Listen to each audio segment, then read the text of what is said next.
Welcome to the Sports Innovation Institute podcast, located inside the School of Health and Human Sciences at IUPUI in Indianapolis, Indiana. I'm your host, Travis Smith, a proud sport management alum, adjunct faculty member, and associate editor of the Sports Innovation Journal here at IUPUI. On this podcast, we look to highlight the innovative practitioners and scholars in sports to learn and design think the future of the industry together. Thanks for listening to the Sports Innovation Institute podcast.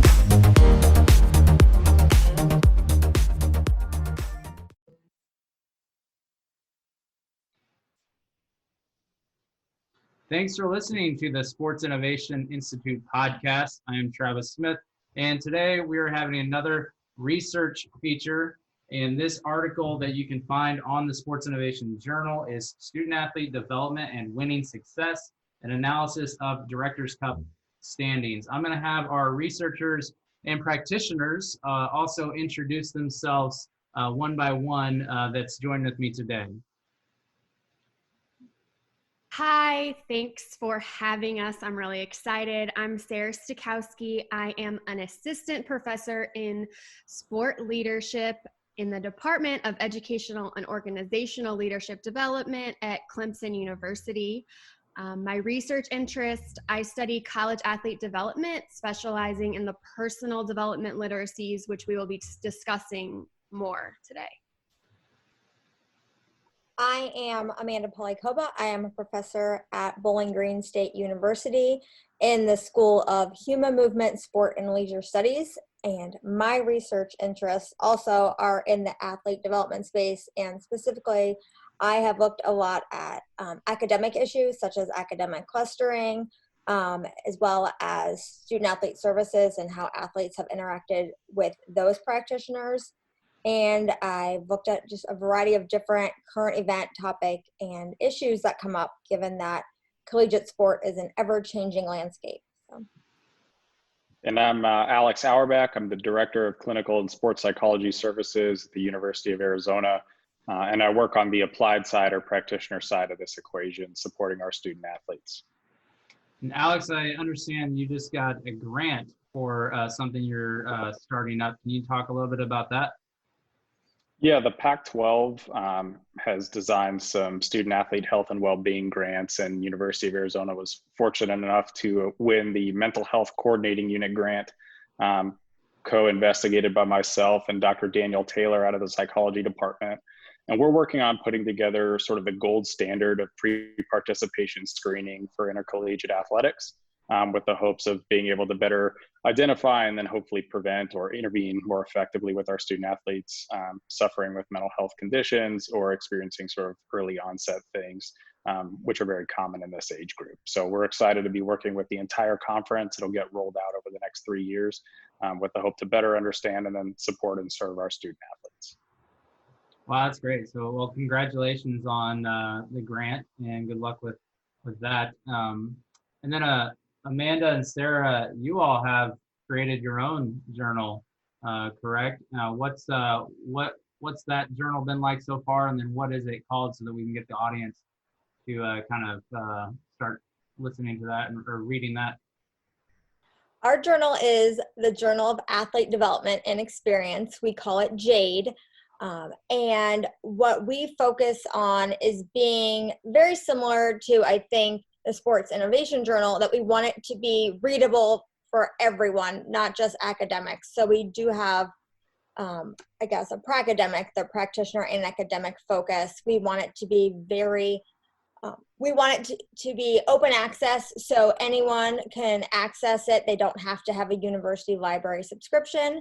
And it's been incredibly well received. We've gotten submissions from literally around the world, and we are looking at athlete development, not just at the collegiate level, but from youth sport all the way up through professional athletics. And it's been really interesting to see all the different ways that researchers and practitioners have kind of partnered in trying to help make the landscape for athletes better across the board, and learning maybe from each other and best practices that we can implement just to make it a better world for them, one little research article at a time.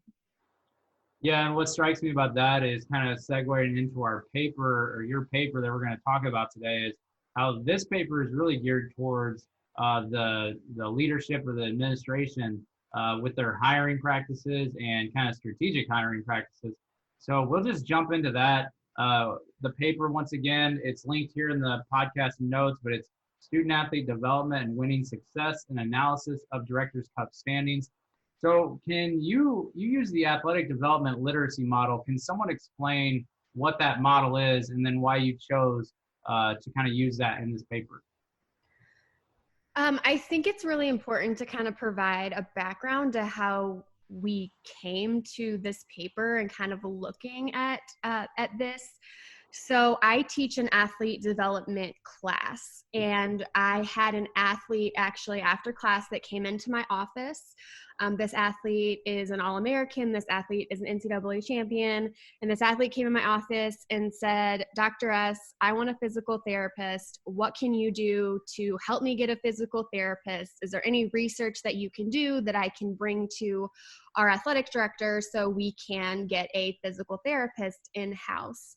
And I thought that this student athlete's comments were really interesting because it was pretty clear that the students want resources. They want to know what they can do to be successful. They want to know what's available to them. And so I kind of started brainstorming of, wow, like how can athlete development help with winning success? Because so often we think of athlete development as kind of, you know, oh, those are the people that just nurture the athletes, right? Those are the babysitters. And we don't really think about how these people can really impact team performance and individual performance. And so I kind of sat there at my desk and just started brainstorming and writing things down. And the first thing was, how in the heck do you measure winning success? Like, what does that mean? You know, I ask so many people what that means. And I think if I even ask, you know, yourself, Amanda, and Alex what that means, we would come up with, you know, 4 different answers. You know, some people would say, oh, well, to me, that means, you know, graduating athletes. To me, that means, you know, winning on the field. And I would say to me, it means winning on the field. So what can we do to win on the field? Because, you know, there's literature that says if we win, kind of like we talked about in the paper, you know, we can increase donations, we increase giving to the university, we can build facilities, and we can hopefully get athletes the resources that they need to be successful, but not resources as we typically think, right? Like not building these elaborate athletic facilities, which ironically right now we haven't been able to use for 3 months, you know, not paying coaches you know, multi-million-dollar salaries, but yet how can we invest in things, you know, like athlete development specialists that are actually going to work? So that's kind of how this paper came about. And feel free to jump in, anyone else. But the ADL model is interesting. It was developed at the Ladder Institute at the University of Florida. But it basically consists of personal development literacies and player development literacies. So personal development literacies consist of things like nutrition, physical, fitness, tactical and technical support, health, mental, and behavior. Whereas the professional development literacies consist of, you know, financial, media, transition, career, mental and emotional health, professionalism, and character. And essentially the model basically says that these 2 literacies, you know, together, will they impact life during sports? The professional development literacies impact athletic performance, and the personal development literacies impact life after sports. So essentially what we did with this model is we took the model and then asked ourselves, okay, well, what athlete personnel essentially, or athlete development personnel best fit in this model? And so we started creating a list, which is the list that you actually see in the study that we published. So essentially, based on that model, we came up with several personnel.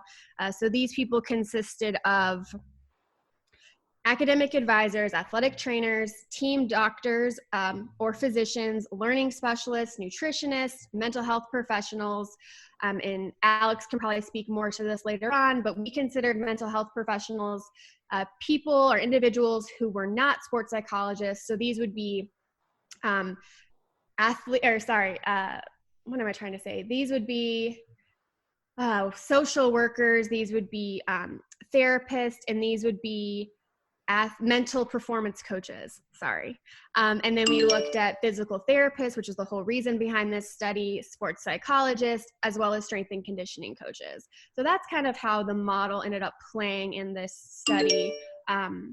Also, I think it's kind of cool that this study is the first study that actually utilizes this model, and we hope moving forward that more studies will utilize this model to help athletes.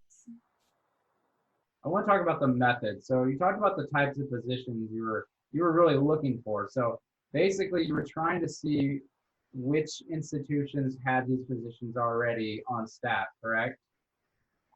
Yes. So we utilized, and as you probably know, it's really hard to get people to fill out surveys. So we could have done this two ways, right? I could have sent out a survey to every athletic department in the country, or at least we use the Directors Cup.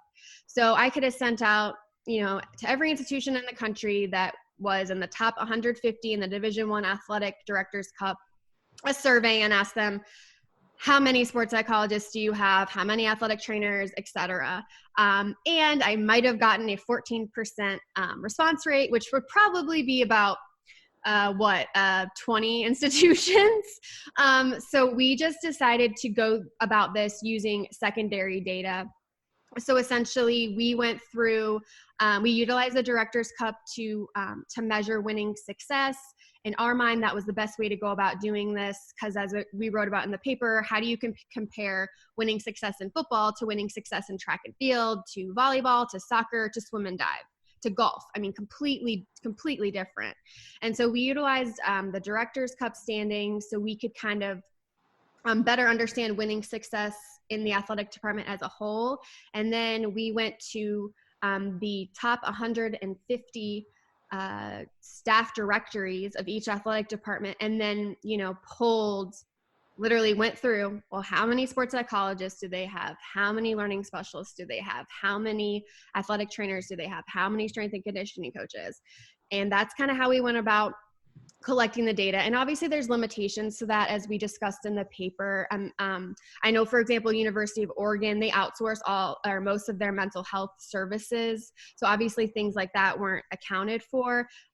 However, we also think that maybe this was the best way to collect the data, because student athletes probably aren't aware of things that are outsourced unless they're actually referred to those people. So that's how we went about data collection. Alex, I was going to ask you about, I have my feelings about this too, working inside athletic departments. We see a lot of people on the directories one school might call it something different.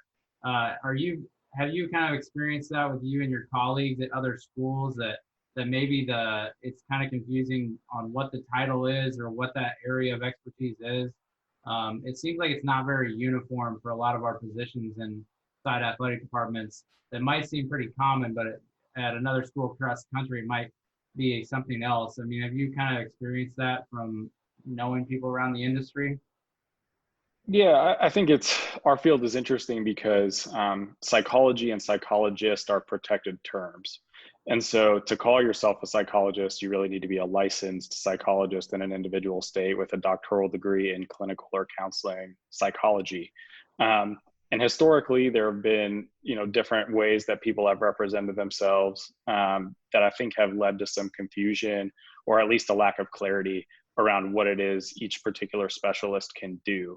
So I think that that's part of the challenge, is people have spent time and energy trying to find ways to advertise our services that make it accessible.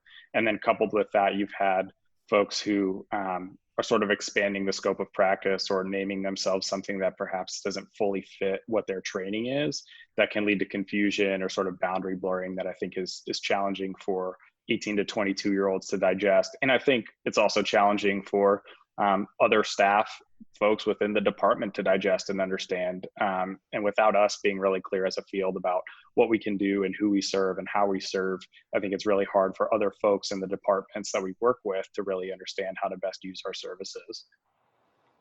Yeah, and then Amanda, I was wondering with your background and your research, have you seen this come up quite a bit as far as have you used directories in the past? And do you kind of see the same thing where it might make it challenging to identify whether the service is even offered, it's just not on the athletic staff directory, but the university might have it?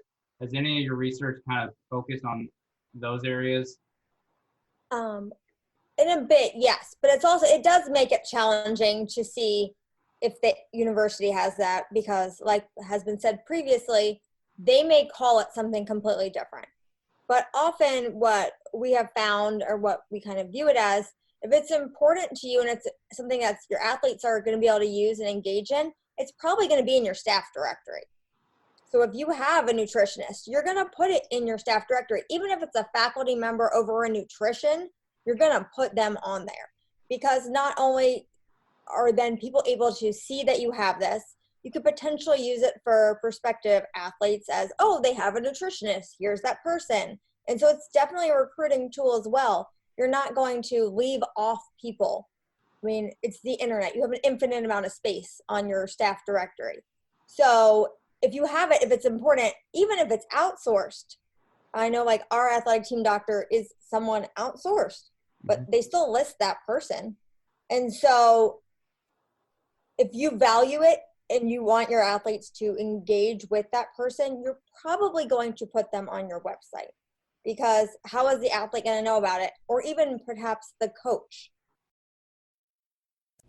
Hey listeners, a quick message and then we'll get right back to the interview. I wanted to quickly tell you that the Sports Innovation Journal is now accepting submissions. If you have or are looking for a place to publish your innovative thoughts and studies on the sports industry, then please consider the Sports Innovation Journal. We are an open access journal, and our target audience is the practitioner looking for answers to the questions and problems in their job, and we want to attract and publish researchers that are identifying and studying those questions and problems. If you are interested in learning more about the journal and wanting to submit or sign up to be a reviewer, then visit the link in the episode notes or email Dr. David Pierce, the editor and director of the Sports Innovation Institute, at dpierce3@iupui.edu, dpierce3@iupui.edu. Now let's get back to the interview. Alex, I'm curious if you see a study like this, do you think as a practitioner yourself, you and your colleagues already kind of saw this without the empirical research side? You already kind of assumed maybe you all did have something to offer that would help winning on the field, and if yes or no, I mean, how do you kind of communicate this type of paper to empower other practitioners that might be trying to add their staff or build on their staff? I mean, is this something that you can take and feel comfortable taking to a superior and saying, this can help you win and we need this, and then to kind of vouch for increasing staff? Yeah, I think I personally always try to be careful with connecting myself to winning, because if I take credit for winning, then I also have to take credit for losing. But I think it's a great question. I do feel like this kind of research empowers us to at least have something that a broader variety of people will respond to, right? So I can always sit there and say like, hey, what I do is important, but some people need to see tangible evidence that what I'm doing is really impacting the bottom line, quote unquote. And so to be able to point to something and say, look, there is research that suggests having folks in my position does in fact make a difference. And I think what the paper highlights for me, sort of beyond just the sports psychologist role, is how really supporting the entire student athlete makes a bigger outcome than I think, or leads to a different and better outcome than I think people often maybe give credit for, right? Like I think a lot of the attention is paid to coaches on the sideline on TV, the different facilities we have, what sorts of fancy things we can do when we're recruiting, and all of that stuff matters too.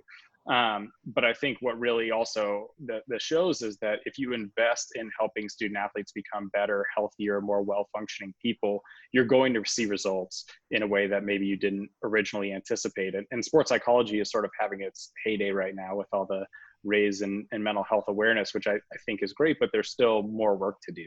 And so I think, again, this just gives us another avenue to say, here's some evidence that you can look at that suggests we do matter and we do contribute to something that you might also care about as a coach, right? Or you might also care about as an administrator. And I think I'm very fortunate to be at a place where all of our coaches and administrators appreciate what we do and value the student support services roles. But I think it's still relatively new compared to the landscape of sport as a whole. And so there's been so much traditionally time and attention paid to coaches and then strength coaches and then athletic trainers that now these other support services are having their opportunity to really illustrate their value. And I think that's great.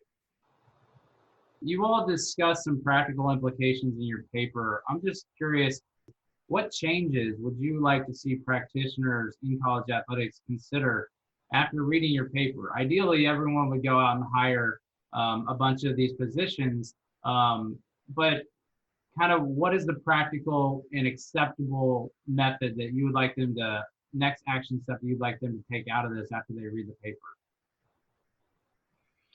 I think one of the things, and it was kind of brought up earlier, is you brought up, Travis, was, well, some institutions have these services on campus. Maybe we should just suggest athletes utilize those services. And that's actually something that we had all discussed.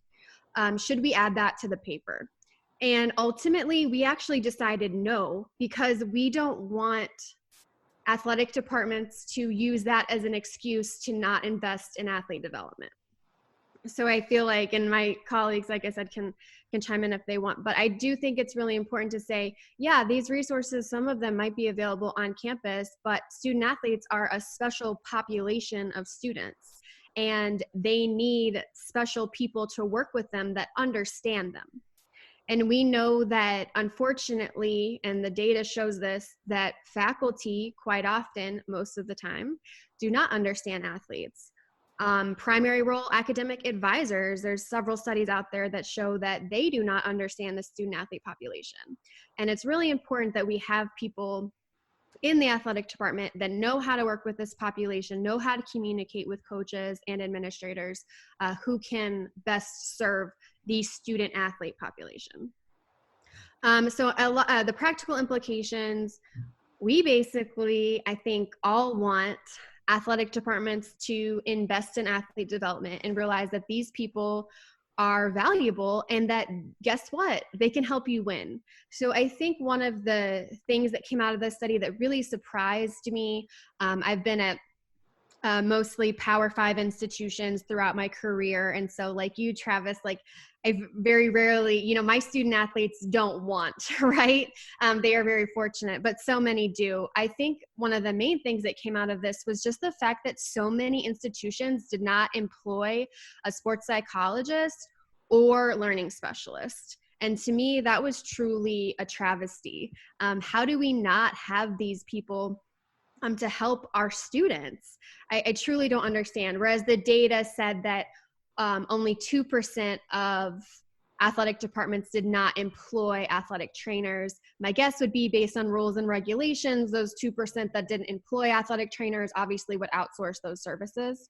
But it also did kind of, in my mind, bring to light the importance of athletic trainers. We didn't necessarily talk about this in the paper, but the fact that these people, their job is to, assess and refer. And so for them, having people like learning specialists and sports psychologists, I think would be extremely important, because athletic trainers are working with these athletes on a daily basis.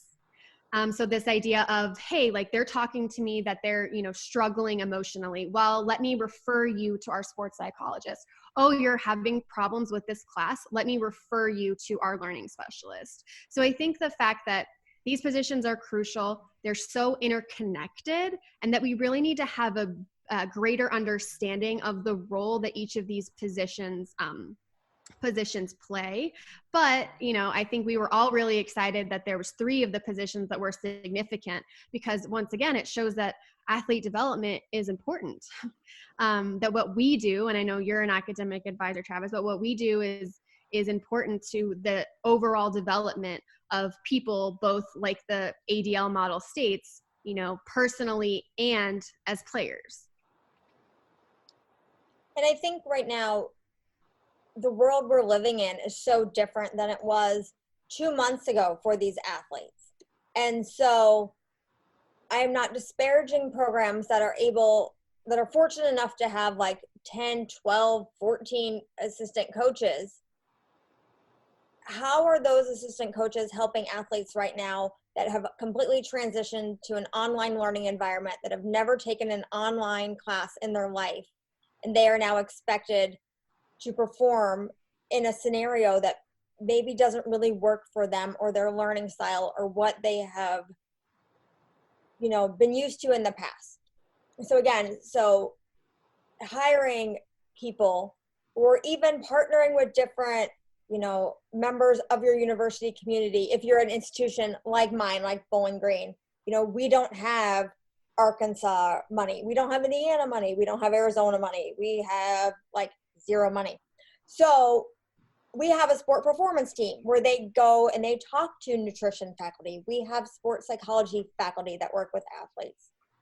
And for us, it is working. Now, would the athletes, I'm sure, love to have somebody full-time dedicated in their, one of the athletic department complexes? Sure. But what can we do in the meantime? And I think what Sarah said also about the athletic training piece is so important, because athletic trainers are with them potentially more than anyone else for certain athletes, especially ones that have to get treatment consistently. And so they have this trust built in, because I'm trusting you to help me get through these rehab exercises to get back on the field or to increase my performance. And so if you referred me to that learning specialist, or if you refer me to that sports psychologist, I'm going to listen because I trust you, versus someone, like a faculty member being like, oh, you seem like you're struggling. Like, have you talked to a sports psychologist? Like, who are you? Like, why are you all up in my business? But that athletic trainer is so central, and not just to their physical body, but, to that mental piece, to that learning piece. They can be that bridge, that interconnected, between coaches and academic services and whomever, to help that athlete really reach their maximum potential in all of these different performance areas, both, athletic performance and, whole, body, academic, holistic performance.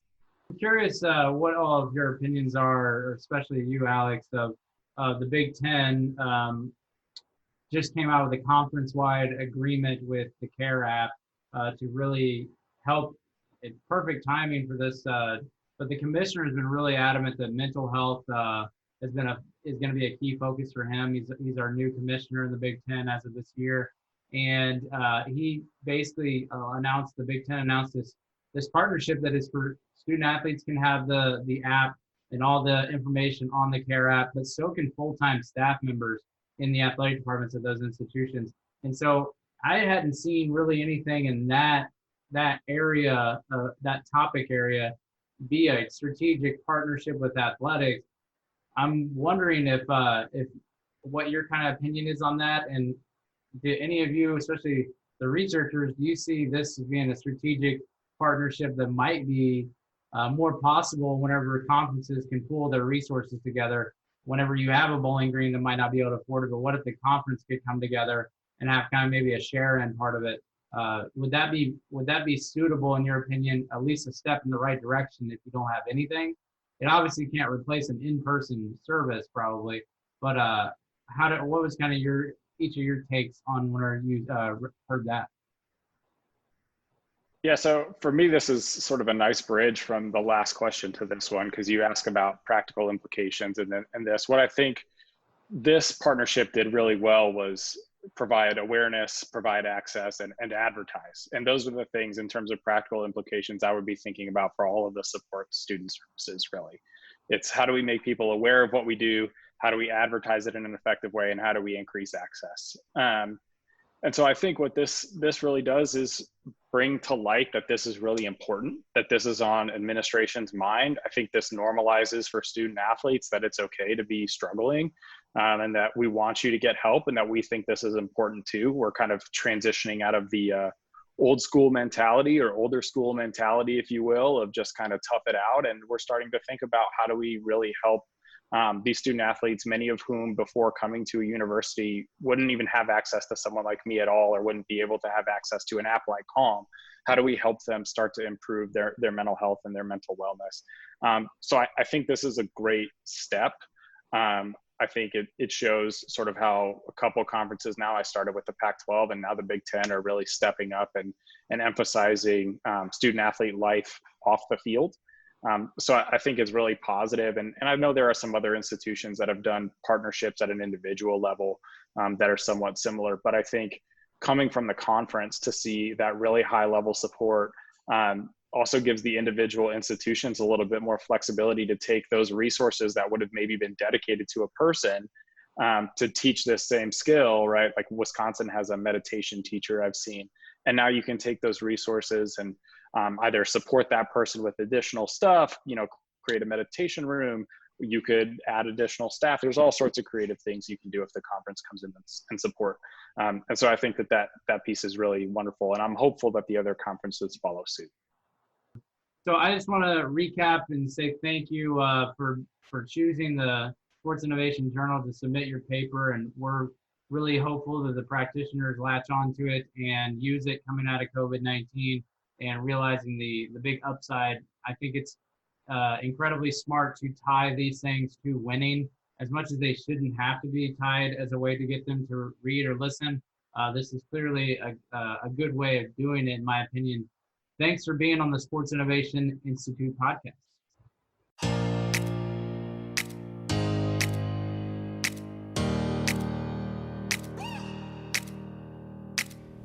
Thanks for listening to this episode of the Sports Innovation Institute podcast. Be sure to follow the Institute on Twitter at IUPUI_SII and let us know what you thought of this episode.